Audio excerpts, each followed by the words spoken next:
Today, I'll show you how to use the print then cut feature. First, connect your printer to the computer. You'll also need printable vinyl sticker paper, a cutting mat, and your loklik iCraft. Let's get started with Loklik Idea Studio. First, set the page size at the top of the canvas, choose either A4 or letter size.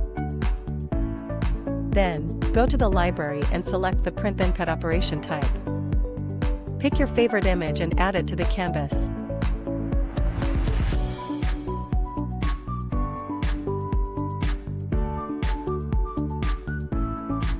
After resizing it, click Make. Select the print then cut cutting mode and set the material parameters.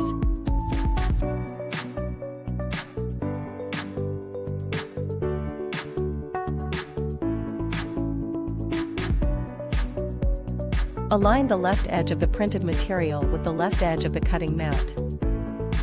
Load it into the machine.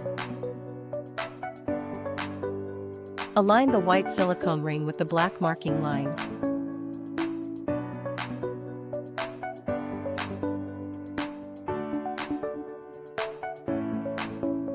Once everything is set, add the crafting task.